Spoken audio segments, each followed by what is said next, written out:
Yes, we are right now. Thank you.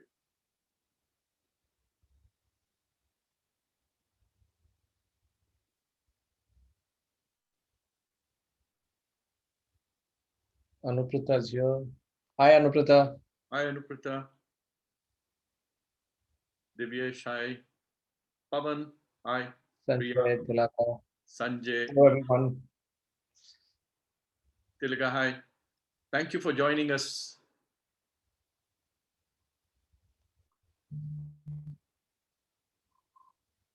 So, Alok, how does it feel getting back to season 2? Great, great. Soumya is also there. I can see Srini. Thank you for joining. My dad's there. Babita's here. Welcome, Babita is Babita. there. Yeah, all of them are there. Great to be back. Great to be back, Sangram. What about you? Absolutely delighted. Especially, I'm very excited about the new format. Yeah, absolutely, yes, absolutely. And I think Guts Glory has given us a lot of film. So just to let the audiences know, and thank you, you keep joining us. And last time, if you remember, we had Christian Sarkar, who had co-written a book with Philip Kotler, come in, and he looked at the startup and the platform. So we've joined hands with him, and there's a lot of good things which are happening. Guts Glory Story is now a partner of Wicked 7, global partner of Wicked 7. So a lot of good things. Yeah. Yeah, I think Christian was one of the participants. I mean, one of the many hosts that we continued engaging with. And I think Alok has a chapter, as a matter of fact, one of our case studies is getting covered in Christian's book as well. So I think enriching relationships have been built across the seasons, across the first season of Guts Glory Story. I can definitely say that. Yeah.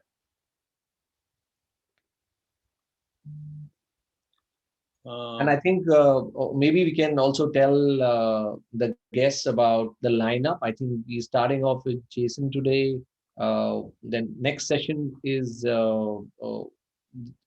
have Anuprita Bhomik, who's the head of customer experience at Google.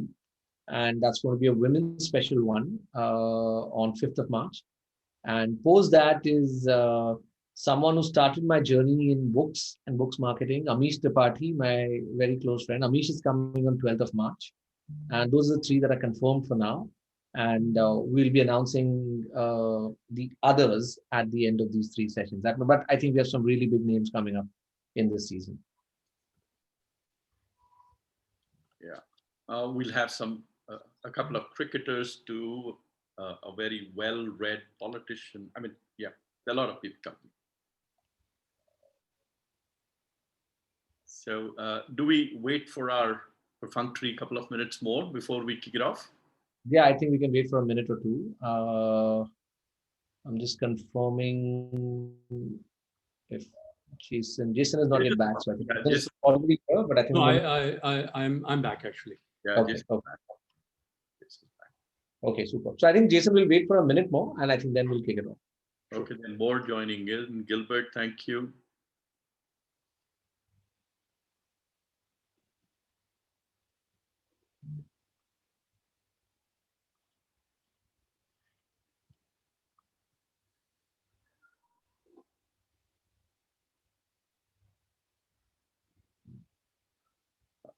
Jason's back, right?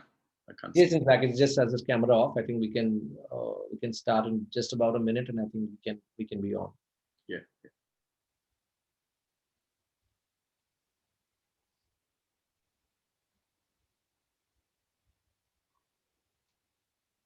Yeah, I think Alok, we can start. Great. So hello, wonderful people who joined us. So here we are, back again on Guts Glory and Story for season 2. But this time, true to our name.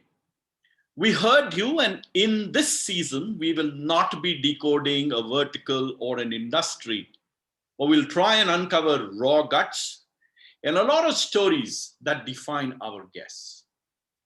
And we dive into the depths of their moments of despair and their moments of jubilation, and in the process, bring out what defines them. So, ladies and gentlemen, we bring to you men and women of immense strength and repute who have defied logic, stereotypes, and sometimes even fate to come out victorious. We have writers, CEOs, entrepreneurs, crusaders, and even soft-spoken and erudite global politicians. And today we have Jason Kothari. He's there on your screen, who is all that I have mentioned above, plus much more, and more of that very shortly. And those of you who don't know us, and I hope not, I'm Alok Sinha, a serial CEO, an author, and entrepreneur. And I'm joined by my illustrious co-host, Sangram Surve, who is an ad man, a filmmaker, and a marketing strategist. And to tell you more about the program format and introduce Jason to you, and then bring him on here. Over to you, Sangram. Thank you, Alok, and a big warm welcome to everyone in Guts Glory Story. I'm so excited about season 2. And like Alok said, season 2 is all about stories and only stories, because the only feedback that we got in the last season was, where are all the stories of guts and glory? So we said, okay, this time we're not going to decode industries. We're not going to make it cerebral. It's going to be heart over head. And it's only going to be stories. And when I said this is the format, I think the first person I thought about was someone whose stories I kind of helped market, because that's how we got introduced. Amish introduced Jason to me to market his book, Irrationally Passionate, which, by the way, is a national bestseller now as we speak. And when I read the book, it was my first autobiography that I marketed. And I read the book and I said, oh my God, a lot of the things mentioned over here are even more interesting than fiction, right? And we'll be discovering a lot of those stories today. And here's where, I would now, without any further waiting, welcome the man of the evening to the show, Jason Kothari, former CEO of Valiant, former CEO of Housing, Snapdeal, Freecharge, a man who's turned around all these companies, and you'll hear all the inside stories of each of these. And that's how I got introduced to him. And I straight away deep dive into question number 1, And all of us love comics, and I think all of us have our preferences in terms of comics. And Jason had one too. Jason used to read Valiant Comics. Not many in India would know what Valiant Comics are. But it, by the way, is the third largest franchise of superheroes after DC and Marvel. And Jason grew on a staple of Valiant, and then he went to the US to study. And when he was in B school, he suddenly discovered that, it was about the time when all of us in Indian B schools had to select which company do I want to join, And about that time, Jason discovered that his favorite childhood comic book company, Valiant, was bankrupt. And he decided to do what one of his superhero role models would have done. He said, let's rescue Valiant, and he made a plan to actually buy out this company, which was bankrupt at that point in time. And the rest is history, right? So my first question to Jason is, when everybody's busy worrying about which company do I get into, what made you plan this rescue operation? Where did you get the courage? We want all the dope on the Valiant story. Over to you, Jason. Thanks. Firstly, thank you for the flattering but undeserved introduction. Okay, take that. and thanks for having me here, Sangram, Alok, on Friday evening.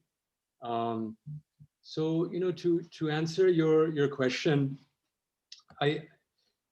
yes, when most people were looking for traditional jobs, yes, I was looking to buy this company, and I think from the outside it looks very strange and unusual, but the reality is that it was sort of makes sense in the context of my journey.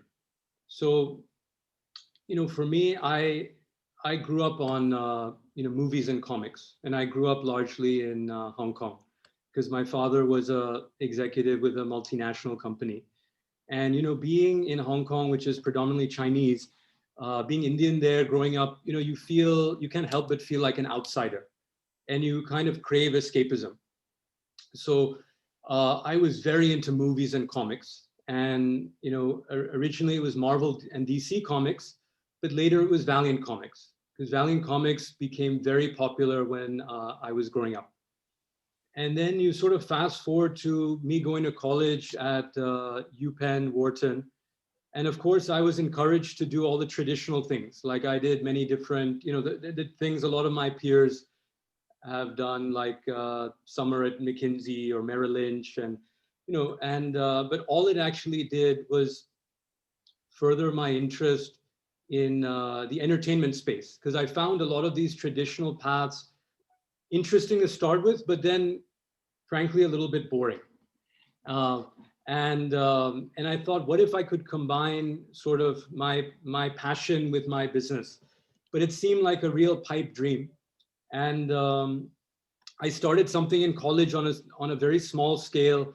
And I realized this idea of entrepreneurship is actually very exciting. And then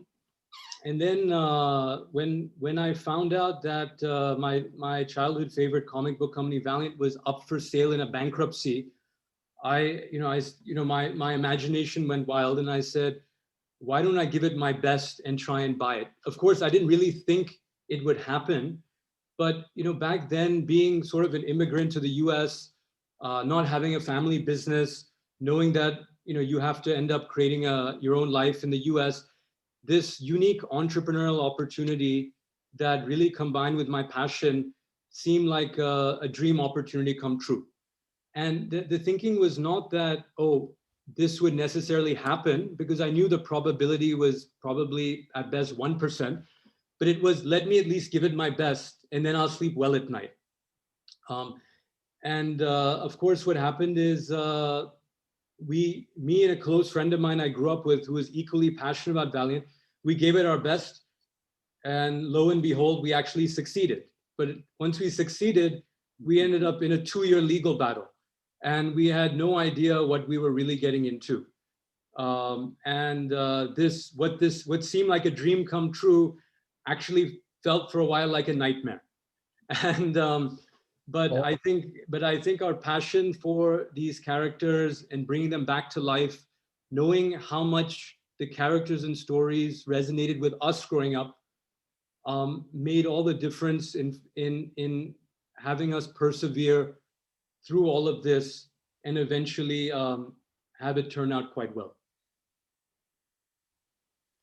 So, Jason, in the book, I think there was this anecdote about exhausted all the money. So first, I think the first question before you answer the second one is, where did you get the money to actually buy it out from? I mean, how was it funded? So it wasn't the first crazy business idea I had. I had many. And I would keep discussing them with family and friends, and almost every time they were ignored, and probably rightly so.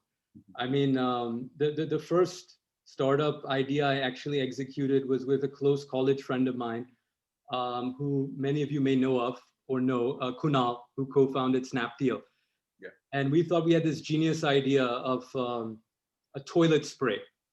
So a spray that would disinfect a toilet seat, emit a fragrance, and heat the toilet seat. Because we were going to college on the East Coast of the US, which of course gets very cold during winter.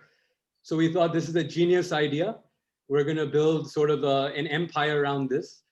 And we actually entered some competitions. And shockingly, we came second in one competition. And in hindsight, it was the most ridiculous idea ever. And I'm embarrassed to even have worked on it. But, at that time, we thought it was, we thought it was genius, and we won $10,000 to fund it. But that sort of whet my appetite more for Valiant. And with Valiant, the reason the pitch worked is because Valiant at its peak was sold for $65 million. And that was not that many years before we bought it. And we were able to buy it in a bankruptcy. And a bankruptcy over there in the US at that time is not packaged well or marketed well. So many people who would normally be interested don't even know it's available. And the people who know it's available will say, wow, there's so much homework to do to buy it. This is too much trouble. So the number of bidders that actually come through are very few. And therefore the price to buy it was only a few $100,000. So you can imagine that to pitch it to which was a lot of money then, don't get me wrong. I'm kind of coming at it from hindsight. Yeah. But to pitch someone and say, hey, this asset was worth $65 million. And actually since then it's been further developed. And we may be able to get it for a few $100,000. Please fund us. Most of the people who bid did not frankly think we could do a tremendous job. It was more like, well, worst comes to worst, which is probably what's going to happen. You'll flip it. Maybe you'll flip it 2x, and we'll get double our return. So that pitch worked really well. And I said, this is intellectual property. We're buying real assets. It's copyrights and trademarks.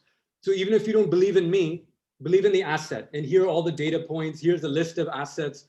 So that's what really worked in buying the asset.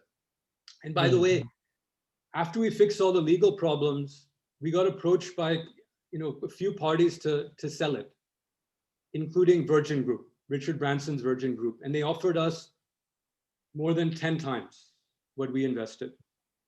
Wow. And it was very tempting because obviously back then my partner and I had not no money, probably negative money technically. But in the end, we decided against it because we really had a vision to build out the company. And that was our passion.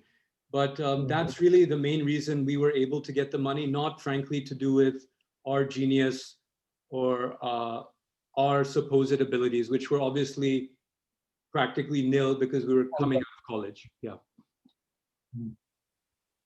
So I guess the interesting story comes from your sub question, which said you have negative money, and maybe it was because you had negative money that you couldn't afford an office. And I've read the book, so I know that 2 years, I think you worked out of New York Station per se. Subway.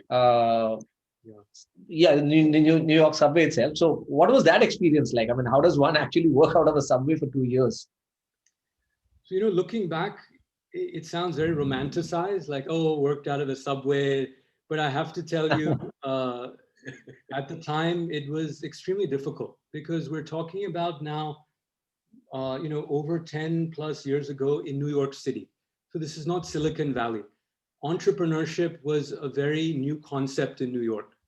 There was no such thing really as new age entrepreneurship 10, 15 years ago in New York. It was a very small scale. So, if you meet someone and you say you're an entrepreneur, they're like, what do you mean? Do you have a Dunkin' Donuts franchise? I literally got that twice. So the whole environment you're in is not encouraging. Very different to say India today, which whether some people realize it or not makes a big difference. If all your family and friends and your business network are discouraging, it has an impact on you. It makes you question yourself on what you're doing. Then to work on a very small scale, like with one business partner and maybe one team member for a few years with legal problems, that in itself also is very hard. So I'll say that it was extremely difficult, having no money even for an office or one employee, because whatever extra money we had for building the business, we didn't allocate enough money. It was, frankly, lack of experience.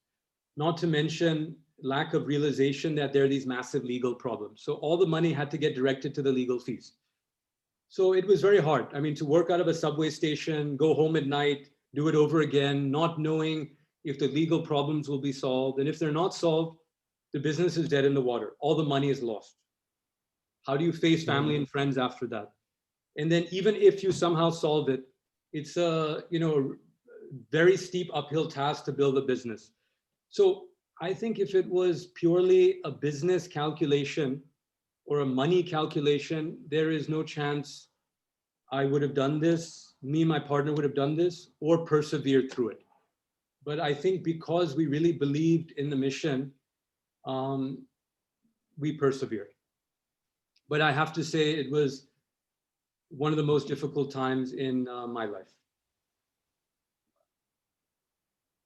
And of course, this had a big impact on personal life, by the way. I mean, that's why you... And this, of course, had people like to talk about work and business in isolation. They don't sometimes talk about life holistically, but you can imagine with that much uncertainty and emotional stress and financial stress, what kind of personal life are you going to have? Do you even have the money to go out and have, party with your friends who are working at top investment banks and consulting firms? Definitely not. Are you even in the mood to do it? Not knowing, what's going to happen to your venture, which you put your reputation and borrowed a lot of money for? Of course not. You're not in the mood. So that kind of creates a downward spiral as well, which, like a lot of things, it's very hard to anticipate as a young, entrepreneur. So I'm very thankful for getting out of that.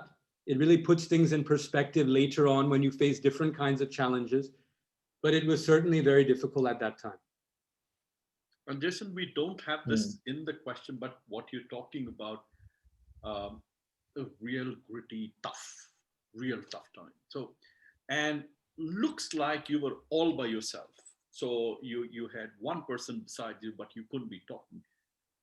And that level, being all by yourself, not sure whether you're doing the right things. How do you muster so much of courage? And I know you signed some great deals. Again, not part of the question. You signed some great deals with the Hollywood movies. What was that was going inside you, and how did you overcome that? So to be accurate, I had a business partner, a childhood friend I grew up with, who was equally passionate about what we were doing with Valiant, bringing it back to life. And I had one former Valiant executive who was kind enough to work with us for free and and he was double my age and a very experienced guy, but he sort of said, I believe in what you're doing and I'll work with you. And one day, if you're able to raise money or then you can pay me back. And it was, still a gesture I remember to this day. And so it was those two people, my business partner and childhood friend, and this former executive, Walter, that were very integral to this part of the journey as well. And I think we were a support for each other. So I feel going at it alone is, because even in success, it's a multi-year journey. And I would never recommend going at it on your own. I would recommend at least one business partner. But it was difficult. We had to, in times of, I think, distress or lack of confidence, we had to lean on each other. And I think that very deep-rooted passion for the mission is what took us there. And I would say also that we had studied the whole Marvel turnaround. And for the people who don't know, Marvel came out of bankruptcy as well in 1999. And it was sold in 2009 for close to $5 billion. So it was one of the greatest turnarounds in entertainment history. And we had studied that and we knew what they did with their model. And so we really believed in what we were doing and that we could take those learnings and apply it to Valiant because it was a very similar situation on a smaller scale. And eventually we were able to convince a lot of former Marvel executives who helped turn around Marvel, like the former Marvel CEO, the former Marvel CFO, the former Marvel president. They all ended up joining me on my board.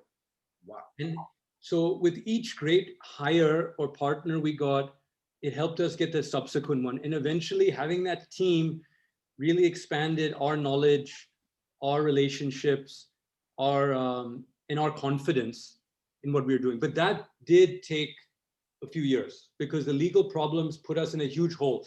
And no one really wanted to be associated with a company with legal problems that couldn't get off the ground. So it was like at least a 2-year lag where we worked out of a subway station. We went from restaurant to restaurant, just ordering like a soda and having meetings there. Because, it's hard to have a meeting in a subway station that doesn't instill confidence in an investor or a potential future employee or partner. So yeah, it was a long journey, but I'll say at the end of it, it also, like most difficult journeys that turn out okay, it really enhances your appreciation for things when they do turn out fine. Yeah. So I think you kind of touched upon some bits of it, but you largely dealt on the initial struggle when you were doing that. But I think after that, the exciting journey started. And from here to 6 years later, when you actually managed to sell it at a record valuation, what were those few elements that were responsible for the turnaround? I mean, how did this company, which was bankrupt, and what were the learnings from Marvel that you picked up and applied over here. If you were to highlight maybe 4 or 5 things that enable you to turn this around successfully, what would they be? Sure. So, typically, of course, in any business, as you guys know, there are some core elements like the strategy, the plan, and the team, of course, were critical to get right, especially in a company that had succeeded but also failed in some ways. So in a creative business like this, it's not just business strategy, it's creative strategy. So, studying the Marvel turnaround, essentially, what is Marvel at its core? What does it own and control? It owns and controls a large library of characters that originated in comic books. So Valiant was the same. Mm-hmm. What did Marvel do in their turnaround? They basically focused on a couple of core businesses and divested the rest, because prior to its bankruptcy, what led to its bankruptcy is it was doing many different businesses at once. They were doing publishing, television, collectibles, merchandising, many different things they were doing in-house. And they were investing lots of money across many different categories of businesses. So what the turnaround is, they said, okay, let's focus on, firstly, where's our IP originally from? It's from the comic book world. So let's continue to reinvest in the comic book world. And what they did is they said, let's bring our old fans in and new fans in. So what they did, and what we did as well, is they took their most popular characters and they relaunched them from the beginning. They said, let's tell the origin story of Spider-Man, X-Men, Avengers from the beginning. But let's tell it in a way where the old fans will know what kind of story we're telling. It's not a different character. It captures the essence of Spider-Man that they remember fondly. But let's also make it modern and fresh for a new audience, that if you've never heard of Spider-Man and you pick up the comic book, New Spider-Man #1, they call it Ultimate Spider-Man #1, you would say, wow, this is such a great, exciting character for a modern era. That balance was very important. And they did that across their library of characters. So their publishing business got rejuvenated. They brought in the old readers and the new readers. Then they said, which is, by the way, exactly what we did. We took our most popular characters, we relaunched them from the beginning, we hired the best writers and artists of today, we made sure they appealed to old fans and new fans. Then the other thing Marvel did, which we also did, is they said, comic book stores appeal to somewhat of a niche audience. We want to expand that audience. So we said we also want our products to be sold in bookstores, but bookstores don't generally sell pamphlet comics. They sell larger price point products. So they said, why don't we package our comics into 4 to 6 issues in one graphic novel and then be able to sell them in bookstores. So then we get a wider distribution. Then they created storylines that were 4 to 6 issue storylines to fit the graphic novel format and got that distribution in bookstores. We did the same, because prior to that, a lot of comic book stories would be ongoing. They would go on forever, and they would be only suitable for that format. So that's one big pillar of the business. The second is on the merchandising. They said, let's take our characters and license them for merchandising. Let's not get into our own merchandising. That's very capital intensive. That's a very specialized business. So they said, if you're a toy company, you want to make toys based on our characters, we'll give you a license. Just pay us a royalty. So we did the same. That business is very scalable and high margin when you approach it that way. And the more licenses you do, the more awareness your characters get, the more further licenses you'll get. Because if you see your characters in your t-shirts and toys, and then your characters enhance in their awareness, and then there'll be more opportunities for your characters. So it's a very synergistic business. And then the third, of course, was how do you take your characters from a niche kind of fanboy world to a broader public? And that's really movies and television. At that time, it was movies. So the idea was, how do you kind of accelerate that move to movies? What you do is you invest in your movies. So you invest in the movie script. You partner with producers. You help shape the movies. Maybe you package a director or actor, and then you sell it to a studio.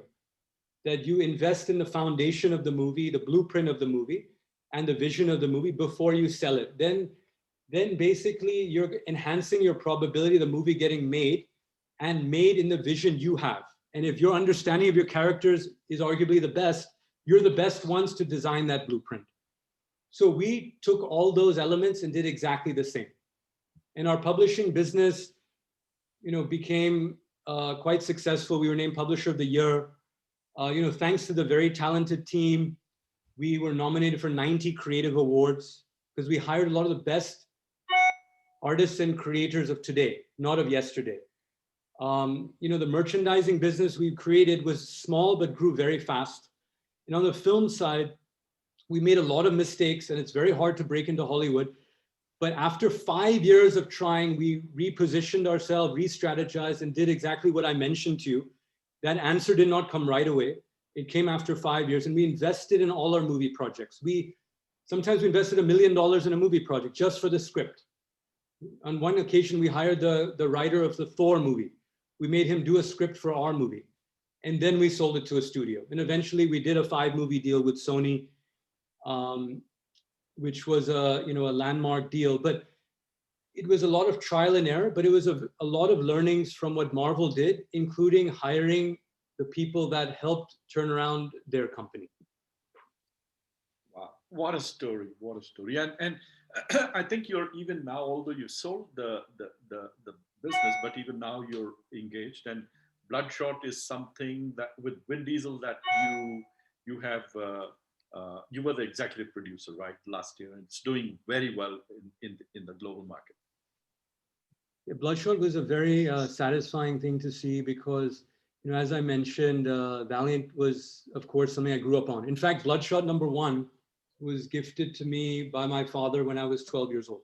And I read it literally imagining a movie because the story is so action-packed and unique in the way it was told that to actually see the movie get made, play a role in it, and see it get released around the world, it's still hard to believe. I mean, it took many years, a lot of mistakes, a lot of struggle, a lot of very talented people who worked on it. But Vin Diesel was actually our first choice because he really encapsulates the character Bloodshot. And he was literally the first choice we had. So there's so many things had to come together, including luck, to eventually have him and all of that. So it was very satisfying and surreal, frankly, to see it all come together and get made and released. I'm only one movie old. I mean, I can so completely relate to investing in script, the whole process of participating, and then finally seeing it come alive screen. So I think it took us about 5 years to get the first movie that we made, and I had the opportunity to showcase it in Cannes. And then finally, when we have seen it on Netflix, and when we see your name over there, oh my God, what a wonderful feeling it is. Yeah. But I think one thing, Alok, before I hand it over to you for the next question is, I'd like to highlight to the audience that I think one principle that Jason kept on pulling out is the principle of modeling someone else's success, right? And I think he identified a business that was in an exact similar situation, and he modeled it move by move, step by step. And I've read a lot as to how good modeling can be when you're able to find someone in a similar situation who's actually done it right. And instead of reinventing the entire roadmap, you just find what their roadmap is, follow that, and many a times I think the probability of success is much higher, right? I'll look over to your next question. Yeah, so I think we are running behind, but Jason, I wish we had double time because your stories are so interesting. Okay. So coming from your first big brush, housing.com. I mean, that was a combination of corporate drama, right? Yadav had gone out and whatnot, and very poor fiscal numbers when you took it over. So why did you take a plunge into it, first of all? A very difficult situation. And how did you bail them out eventually? I mean, they had really sunk to the lowest level. Everyone was demoralized, and then you really did a U-turn and brought it up all the way up. How was that? I mean, and why did you do it, first of all? So firstly, of course. And importantly, like from movies to real estate, that transition, how did that happen? From movies to housing. Yeah, no, it's a good question. And of course, by the way, just to clarify, it was not just me, of course. It was very much a team effort, board, management team that helped save housing.com. But what happened is I had decided to move to India. for personal reasons. And so I hadn't finalized my work, but I had sold Valiant. And I decided that this is, Bombay is where I want to be long-term for personal reasons. And I said, whatever work happens is fine. And I got introduced to a number of investors in the community, and some of them offered me, professional CEO roles. And most of them were interesting, but not interesting enough for me to sort of take the plunge to doing that. But the one that really intrigued me was housing.com, because even though I didn't have experience before, I was naturally very interested in real estate and in consumer internet. And housing, different to a lot of the other startups that approached me for CEO roles, was already at a certain scale. They had operations in 30 cities. They had about 3,000 employees. They had already raised $120 million. Secondly, they had international investors, not just Indian investors. So the largest investor was SoftBank, but they also had investors like DST Global and a number of other investors like Tyborn, the hedge fund out of Hong Kong, et cetera.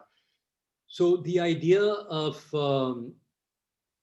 really working with a combination of Indian and international investors in a company that was of certain scale, in an opportunity that I felt had huge potential.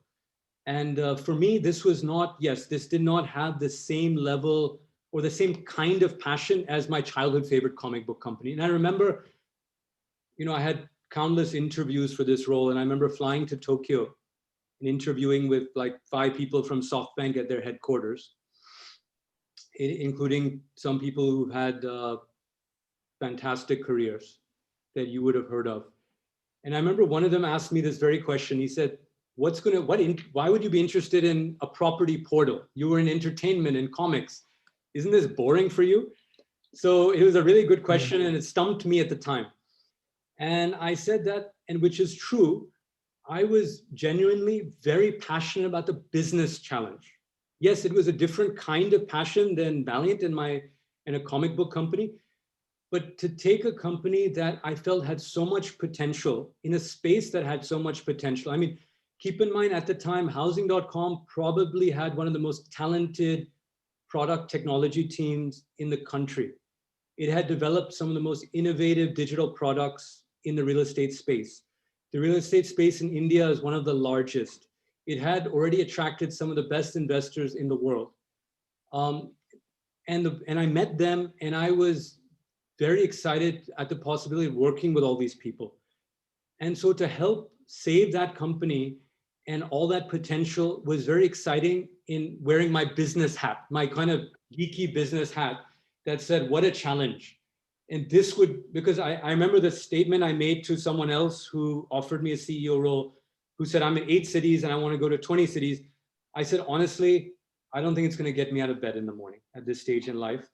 I need something that really gets me out of bed in the morning.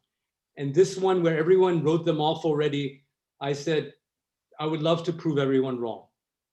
And this is a challenge that I'll kind of work day and night for, because I think it's fascinating and complex. And I felt I would also learn and grow a lot, not just make an impact by working with so many talented people. And, it was a very messy situation, far messier than I could have imagined. But in the end, it was very rewarding that we managed to save the company, give it a great home. And I think, frankly, it's been a number of years. Business is still doing well. I think 10 years from now, you'll still see the business in India and doing well, if not being the leader in the space, because we have now the best partners in the world. We have News Corp as the now controlling investor, who's the largest investor in the online real estate space in the world. And they have a holding in online real estate that's, I think, more than $15 billion. No one comes close. And they have a very long-term view and tons of knowledge to share and help add value with. So housing, I'm very happy with, will be a brand, I think, in the Indian market for many years to come, while many will unfortunately not be.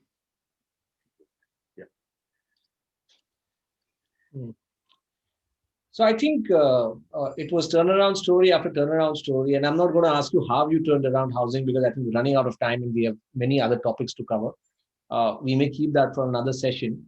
But Snapdeal is a name that featured in your story earlier as well, right? I mean, when you were mentioning about Valiant, the founder of Snapdeal was somewhere there in that story. And later, Snapdeal also happened to be one of the companies which came to you as an opportunity to turn around. And connected to that was Freecharge. We'd like you to tell us that story because that further cemented you as Mr. Turnaround Man. So how did Snapdeal and Freecharge come about? Sure. So with housing.com, at a high level, because of the time limit we have, we really focus the business on the top 7 cities versus the top 30 cities and the biggest segment, which is buying and selling homes. And we were purely an online listings platform, and we wanted to also get into offline transactions or brokerage. That online to offline is where the market is very large and the experience can be more integrated and better for a consumer. So basically, once we focus on the 7 cities and this segment, eventually we were going to expand back again to other segments in other cities. But at that time, we had to really focus with the limited resources we had. We said we have to add that offline component. We don't have that DNA and we have limited capital and limited time. So we said we can either buy a company, partner with a company, or build it from scratch. But building from scratch didn't make sense. So we said, let's partner with a company. So then we went out and I met, all the organized brokerage firms from JLL to HDFC Realty to Indio Infoline Realty to Square Yards. And I managed to get offers from all of them to merge. And in the end, we partnered with PropTiger, which is a News Corp company, and merged the 2 companies. And in the process, we created a combined business, which was basically housing.com, PropTiger, Makan, 3 platforms under one entity called Elara. And with News Corp and SoftBank as the 2 biggest investors. And in that deal that I did with the CEO of PropTiger, Dhruv, who is a outstanding professional and leader, which also played a big role in our decision, we realized that there can be 2 CEOs. And News Corp became the dominant investor. So News Corp said, we know Dhruv, we want Dhruv to be the CEO. We want you to be the CEO in waiting. So I said, frankly, I've never been a CEO in waiting. At this stage, it's not very appealing to me.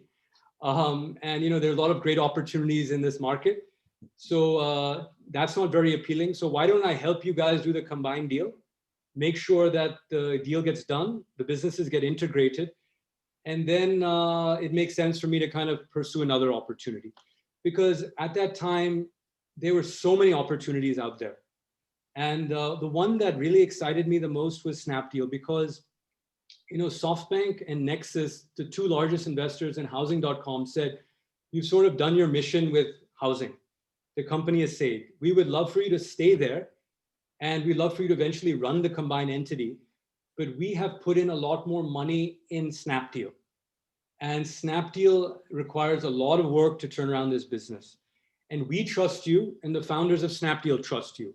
So you're in a very unique position. We would prefer that you join Snapdeal. And the founders had already approached me to join and help turn around the business. So both sides said, please join. And to give you a sense, so Housing and PropTiger, the combined company, was valued at $350 million. At that time, Snapdeal was valued at $6.5 billion. The SoftBank stake was valued at over $1 billion. So they said we have over $1 billion at stake. Nexus also had a stake worth a few $100 million. So they said we have more at stake, please join Snapdeal. So literally I announced the merger with PropTiger and News Corp. And I announced my resignation. Next day I packed. The day after I arrived in Delhi and joined Snapdeal. So wow. There was no time, because Snapdeal was in a very, very challenging sort of juncture where it was the number 2 player for a long time with Flipkart. And traditionally investors think of 2 e-commerce companies succeeding in a big way in a market. Suddenly Amazon got very aggressive and Snapdeal got displaced to number 3. So when that happened, investors said, hold on, you're the number 3 player. Why should we fund you? What's your differentiated strategy? And there wasn't a differentiated strategy. So what my team and I had to figure out very quickly was, what is that differentiated strategy that can allow the company to coexist with Amazon and Flipkart? Otherwise, the investors said, you don't have a reason to be an independent company. We want you to merge with Flipkart. And there was a lot of conflict around that, a lot of back and forth around that, and that some of that played out in the press. But in the end, we came out with a very sharp strategy and model. It took us a few months to come up with it, that made Snapdeal have a reason to exist and coexist with Amazon and Flipkart, not require any more money, which is what the investors were hanging over our head to say, we will not give you more money, we're going to force to merge you. And we managed to get enough money by cutting costs, again, in a very sharp way, not in a random way, in a very sharp way, and based on our new strategy, and to sell non-core businesses we owned. So you touched on one of them. Freecharge was a non-core business we owned, which is a digital payments company, which at one point was the second largest after Paytm. So I also simultaneously took over Freecharge and sold that business to Axis Bank. And that money was essential for Snapdeal's survival. And then the other business I sold for Snapdeal was a logistics company called Vulcan Express, which I sold to Future Supply Chain. So the proceeds of that really helped fund Snapdeal's survival. The cost cutting also stopped the bleeding. And the new strategy gave the board the confidence that there's a reason for Snapdeal to exist. So that's kind of at a very high level, how Snapdeal kind of went from this challenging position to a very safe, independent company that didn't require any more capital and had a very sensible model. And we were very lucky that the company went from a $20 million monthly burn, and 18 months later, after all of this, turned a profit, which is still the only profit and only profitable company in the Indian e-commerce space. So we were very proud of that, but it was a lot of work, a lot of conflict, a lot of controversy, but it was worth it. And otherwise, if the company was sold to Flipkart, as you can imagine, these are overlapping platforms, overlapping businesses, overlapping teams. I don't know if Snapdeal would frankly exist today. In integrating the businesses, it would not make sense for them to be two identical businesses running under one roof. So I think Snapdeal has carved out a very good niche for itself in a very smart way, and is on solid footing. And I think we're all very proud of that. It may not have the market share of Amazon or Flipkart, but it doesn't have the kind of burn they do either, which is still very massive, and they still continue to have to be funded to the tune of hundreds of millions, if not billions of dollars every year. So, so that's kind of at a high level what we did at Snapdeal. So, Jason, I'm getting the picture clear now. Why you like Bloodshot and Vin Diesel, and why you always are never say die. I'm getting the picture. And related to this one, so I know of someone who took upon himself to increase just 1 minute every week for doing stomach planks. And I think he reached 13 minutes. I know of this guy. Now you did something crazier. I mean, so it wasn't weak. Well, I know you started doing 10 push-ups a day and increasing, and you were increasing by 10 every day to reach at some insane number. I mean, Sangram tells me you did it for 45 days, and my maths is right. That's like 450 push-ups a day from 10. And then you went to this the Muay Thai school, and you trained with some of the most professional Muay Thai champions, and you've earned a huge amount of respect from them. I think you went in as an underdog, but you came out as a champion. So first, tell us about these episodes, which define you. But more, how do these define you as a person, both mentally as well as physically? They're in sharp contrast to the strategic mind that we've been hearing on for the past 30 minutes, right? Yes. So, as I mentioned earlier, I think, people, we often look at people in silos that work in personal or different, but the reality is they're one person and everything is integrated. And what happens in one affects the other. So here, the flip side was, before I mentioned how Valiant my first company, the stress and the uncertainty affected me personally. So here I would say that I think, like a lot of entrepreneurs, I'm possibly have an obsessive personality, and this not unique to me. I think a lot of entrepreneurs have that. This drive to become better, to do things that people tell you you can't do.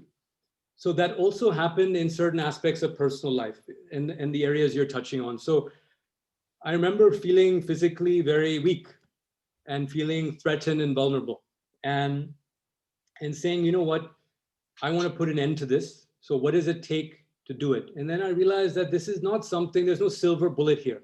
It's about discipline and hard work. So with that kind of focus and determination, yeah, I went from 10 push-ups a day and I increased it every day without fail. And I said, no doing, if I don't care how much sleep or lack of sleep I have or how I'm feeling, every day, this is part of my routine. And then in a few months' time, I went to what I could never imagine, 1,000 push-ups a day. But Wow. But this is not because of any inherent talent that I felt I had. In fact, all this did is made me feel that anyone can do anything if they just put the hard work and discipline in. Of course, it sounds extremely cliched. We've all heard it before, but to feel it tangibly is, I think, is a little bit different, especially someone like me who always physically felt weak. So someone who felt that I naturally had a disadvantage in that area, to get to a point where people were like, whoa, that's extraordinary. I said, well, if I can do it in that, maybe I can do it in other things.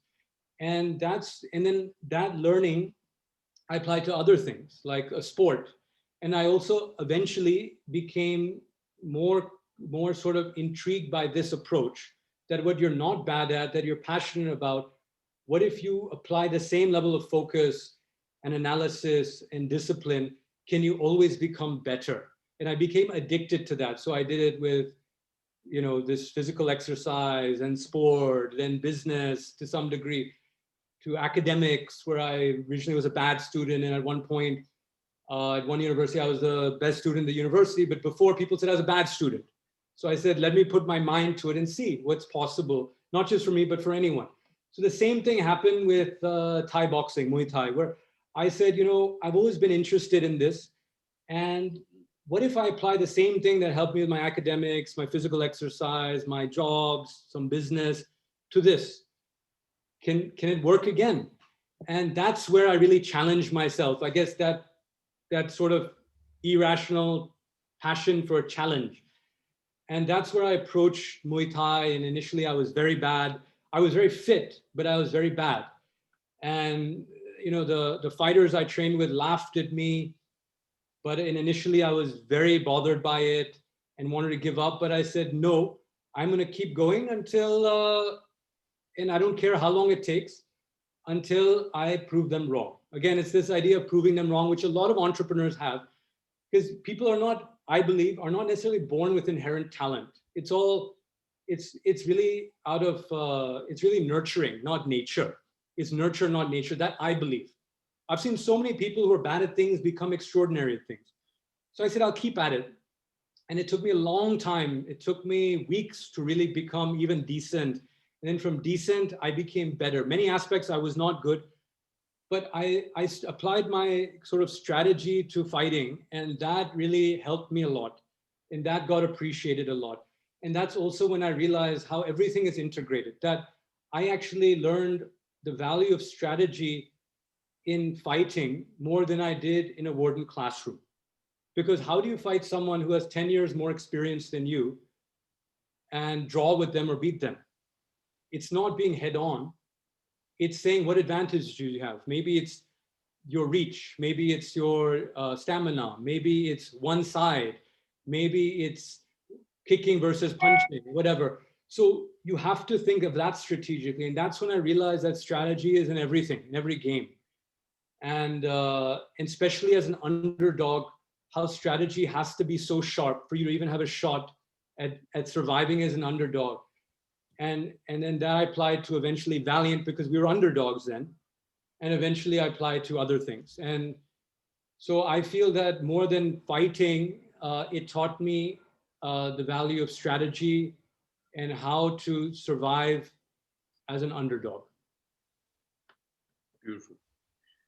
Sangram, Very does it, interesting. do Very, you very think we interesting. should intersperse some of the questions from the audience also? Yeah, sure. I think because I think we're running out of time because Jason's answers to all those questions I think have been so interesting that we've kind of just got 5 minutes left. So I'm going to reserve my next question to be the last question because that was kind of aimed to be that way. I'm going to throw in some of the audience questions, and I guess we had a question which we had picked up from Anuprata, but I think he's kind of answered that because it was what gave you the courage and self-belief to buy Valiant. We've answered that. We have a question from Gaurav Suri, who basically asks that every startup is, by definition, will be irrationally passionate. How do you ensure that outcomes are delivered and they remain true to what they were meant to be?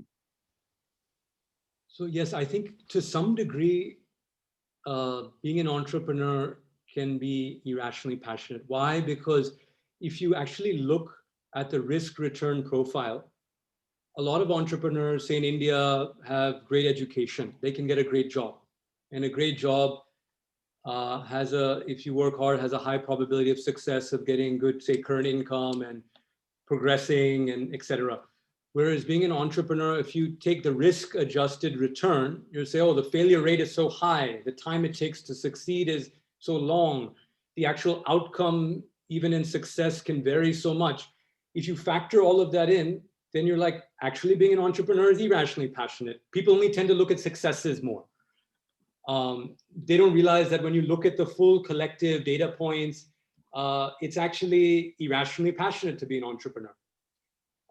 So I think the way to kind of deliver outcomes is to combine business acumen and passion, not just passion. So, you know, there are many things you can be passionate about, which may not make great businesses, right? Like I say in my book, Irrationally Passionate, like I love South Indian food. Does that mean I should start a South Indian restaurant? Probably not. Why?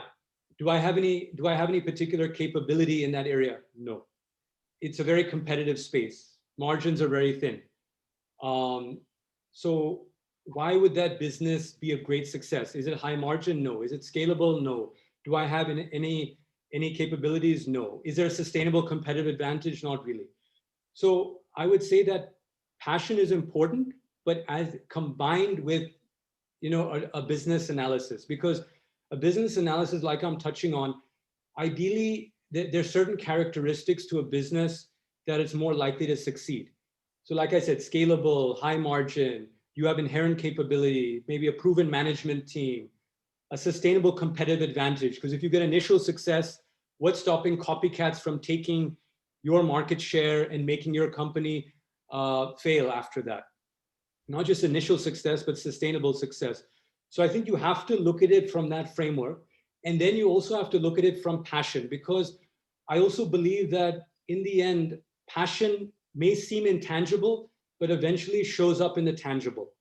So if you're really passionate about something, you're going to be thinking about it day in and day out. You're going to live and breathe it. You're going to eat it. Every problem you have, while you're sleeping, you'll be thinking about solutions. While you're eating, you're thinking about solutions. While you talk to your friend, you're thinking about solutions. Then you're more likely to come up with a solution faster and better. If you go through many difficulties, you're more likely to shake them off if you're passionate about it. So every decision you take, you're going to be more thoughtful about it. You're going to, you know, so if you think about it that way, the passion actually is intangible, but eventually will become tangible. So it's no accident that usually when you look at an entrepreneur in a particular area, you evaluate the area. But if you say, oh, the entrepreneur cannot relate to the problem, he doesn't have some deep-rooted passion for solving the problem, then you're like, why is he the right guy for it? Is he going to, you know, stay up day and night for 10 years if it takes, eat, you know, ramen noodles, sacrifice his personal life, not go on a vacation for 5 years like me and my partner did with my first company, Valiant, to make it succeed? If not, maybe he's not the right guy for this. Someone else is. Maybe the idea is good, but he's not the right guy for the idea. What is an idea? He will stay up night and day for 10 years and make sacrifices and do whatever it takes, that's the idea that he should pursue. So I think it's the combination that's very important in an entrepreneur deciding what to start. Long answer, sorry, but to a very, frankly, important question. Absolutely. Absolutely. There are two questions that I think we can combine, Sangram. Yeah. One is Shivam Kushal, who writes, what motivated you to write a book and be an author? And Srinivas Sampath, he says, what inspired the title of the book? They're all related. And he says, isn't passion and irrational sort of opposite? And I'm not sure they are, but over to you for the answer. Sure. So I never really thought in my life I'll get a chance to write a book. And I never thought I had experiences that frankly deserved to be in a book that anyone would read.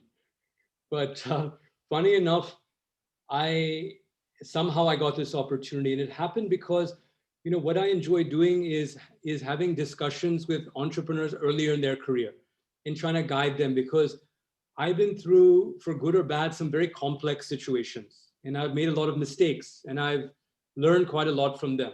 So sharing those learnings with entrepreneurs earlier in their career, I feel can help maybe save years of their life, years of grief, some of which I've experienced, just from someone who's seen it before. So I do that on a regular basis, a few hours every week, some formally as a board member, some informally. And one of the entrepreneurs said, you know, I really like the guidance you've given me, and also the personal stories you've given to back up the guidance. I understand you've been in many very similar situations. You know, a lot of people, young entrepreneurs like me, could benefit if you wrote this down and gave it to us, because you only talk to 2-3 entrepreneurs a week. What if you wrote it down and gave it to 10,000 entrepreneurs? Why do you write a book? So I kind of laughed it off, and she kept bugging me about it. And I said, listen, my own family wouldn't read a book I write. Who's gonna read a book like this? She said, I'm telling you, there's a big need for a book like this. Entrepreneurship, new age entrepreneurship in India is very nascent. An author who's been through many of these situations, who's still relatively young, we can relate to, and has worked in this era, doesn't exist. Please consider it. In fact, I used to work for the top 2 publishers, she told me, HarperCollins and Penguin. I want to introduce you to them. Why don't you have a conversation with them at least?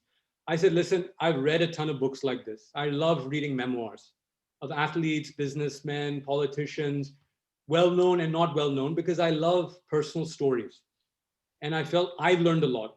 So I've said, I'm happy to talk to them, but it has to, you know, I don't think they'll be interested. And even if they are, it has to be something that makes sense, because as you know, Alok, and Sangram, as you know, writing a book sounds very easy, but writing a book of, you know, that you put your heart and soul into, that's worth people reading, it takes countless hours, time, energy that, you know, you can't even imagine if you haven't done it. So HarperCollins said to me, we like your CV, but we don't care about it. We really care about your story. Tell us your story. And they said, we really like your story. In fact, we like your story before you came to India, more than we find your story in India interesting. We think that's particularly interesting. You partnered with your best friend and, you know, brought back your childhood favorite comic book company. So I said, but how does this make sense for readers? It has to make sense for everyone. And we came up with this vision that we said, let's try and create the most authentic, honest journey of an entrepreneur, you know, ever told in India. If we don't do that, then what are we really contributing? There's enough literature on entrepreneurship. So we said, let's put the personal and the professional, this holistic journey. Let's put the mistakes, not just the successes. Let's put the eclectic nature of the journey I've had, the ups and downs, the different companies, the different industries, the different regions, and some of the biggest decision points. But let's do it as a story that's accessible to everyone. And whatever someone wants to take from it, it should be, you know, very personal. It should not preach or be a how-to book. So we went about it like that, and it's been 2 years in the making. And what happened is that once the management team, including the CEO of Harper, read it, they, initially it was just one of the many books they were publishing, but they really liked it. And I got very lucky and they said, we want to make this a top 10 book for our company. And a top 10 book meant they were putting it in line with many well-known authors or second or third time authors. So I was very flattered by it, and they put a lot behind it. And that is, I think, a big reason why it's become now a national bestseller. And they're now going to republish it in July, sort of the national bestseller version. And we're very lucky that it's possibly the best reviewed book on entrepreneurship in India. So I'm very happy about that, but I'm more happy about getting the messages I get on it, from young entrepreneurs and students saying that it really helped clarify something to me. It helped me make a decision. It inspired me. To me, I get a message like that every 2-3 days, and all the proceeds are going to charity, the Sai Baba Trust. So it's not really a financial benefit to me, but it's a different kind of sort of satisfaction that I feel has made the whole project worthwhile, that I've found very fulfilling. I think, Alok, we have time for just one last question, and I think that'll be it. I think we cannot squeeze in any audience questions, but I think given how young Jason is, I think all of us are curious to know what next. After so many challenges, and you're out of most of them, where does Jason Kothari go next? So I think anyone, not just entrepreneurs, no one has all the answers or on where they want to go in life. I think it's a journey. And the next step in the journey, I can say that, there's a different hierarchy of needs and different stages in life. And I think as a young entrepreneur, that when you don't come from a business family, you also have certain needs. And once you meet those needs, then maybe there are other needs that you kind of progress into. So I think the same needs or goals I had then are different now. Now it's about, firstly, one key aspect, and as you'll note from what I've said, is giving back to younger entrepreneurs. I think that's something that's very important to me, that I did through Irrationally Passionate book, but I also always spend time talking to entrepreneurs. And by the way, I also learn a lot from their thinking, and I enjoy the discussion. So that's something I want to do for the rest of my life. That's an ongoing thing. I think I also do that formally. So I'm on, a few boards, which about, like, MR in India, the real estate developer, also, Balaji Telefilms. So helping companies, both startups and established businesses, going through very complex decisions. So I'm really enjoying that. But for my main sort of focus, it's to build out a company, either by acquiring or starting a company that can be a real institution that I'm proud of in every way, from the kind of talent we nurture to the kind of product or service we offer, and ideally a product or service that has some, frankly, social benefit directly or indirectly. It can be a for-profit company, but something that can actually benefit people in society. It's not just a pure money-making venture, because for that, everyone is different, but I'm not wired that way. Some people are wired that way, and they make a huge amount of money spending 10 years on great opportunities purely for financial benefit without that deep-rooted passion. But hence my book, Irrationally Passionate. I think it has to be a mission and vision that I'm deeply passionate about. So there are a few areas I'm evaluating that meet that. And when things click, I will be doing that, either taking over a company or building a company from scratch.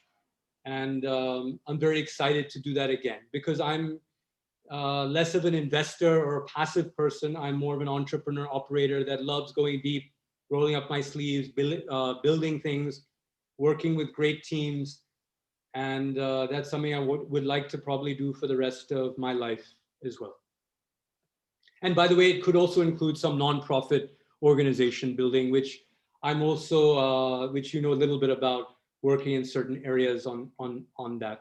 And I think at different stages in an entrepreneur's life, you have the benefit to, the luxury of working on things that maybe are a higher mission to you, including sometimes nonprofit things that maybe early on you don't have. And I think that's all the evolution of an individual and an entrepreneur that happens. Super. What an amazing hour. What an amazing hour, Jason. Thank you for this exceptional. We've exceeded by 10 minutes. Yeah, but it was a riveting session, personal achievement, valor, yes, but hugely honest. And I think that's what makes this session so beautiful. So, and I'm sure our viewers must have enjoyed the session too. So viewers, thank you very much for giving this 1 hour on Friday evening. And I hope you had a relaxing hour. And Jason, I told the viewers, this is 1 hour of, great listening to you with probably a glass of red wine with them. And I hope they had the red wine, because this was really a soothing experience. Thank you very much. You were just fantastic. And with that, Sangram, over to you. Thank you so much for having me. I think I'm just reading all the comments, and that's what I was distracted by. Yes. Thank you so much for having me and taking the time out on a Friday evening where I'm sure most people have much better things to do. So thank you for also, sharing this hour or so with me as well, and asking such sort of insightful questions. These were not the generic questions that most people get asked. They were very insightful. And I also enjoyed sort of the discussion a lot. Yeah. And I'm only looking at the feedbacks that are coming in the Q&A window, and I think it's only great things to be said. So I think it was a fantastic session. The first one, we exceeded by almost 10 minutes. So Jason, nothing less was expected from you. And I think, as usual, the session has superseded all expectations. So thank you very much. And on that note, I think we part, and what a roaring start to season 2 with Jason Kothari. And I think we will only promise that only stories, and more stories. Very less cerebral stuff in this season, and only inspiring stories. And I think next session we have Anuprita, who's again a close friend of mine. Anuprita Bhaumik, who's the head of customer experience at Google. A star badge career, I would say, starting from Microland to Intel to being the first employee of Apple to Dell and now at Google. And she's only got more stories to tell. I think we spent an hour listening to her stories, and I think it's going to be an equally entertaining session. And nothing could be better than having a woman closer to 8th March, which is the International Women's Day. So I would put this as a women's special episode. And I think she's broken so many stereotypes that we're titling the session, The Art of Breaking Stereotypes. And she's only going to tell stories in terms of what were the anecdotes, just like Jason did today. And what were the stereotypes that she broke throughout her career, right? Also, I think we're bringing back COVID tales. We have stories of 2 women who had their Higai moments during COVID, and they'll be going up on our blog. And as you all know, Alok and me do this for the pure passion and joy of meeting people like Anuprita, and it's a non-profit venture for us. And I think we go back completely enriched and completely adrenalized to take on whatever we are doing in our lives. On that note, I think it's a final bye from us. And thank you so much for spending your Friday evening with us. And we shall see you again next week, Friday, 7 p.m. For yet another episode of Guts, Glory and Story. And thank you, Jason, once again. Thank you to all of you. Jason, phenomenal. Thank you. Thanks, everyone. Thank you. Final goodbye. Yeah. Final goodbye. Bye. Bye-bye.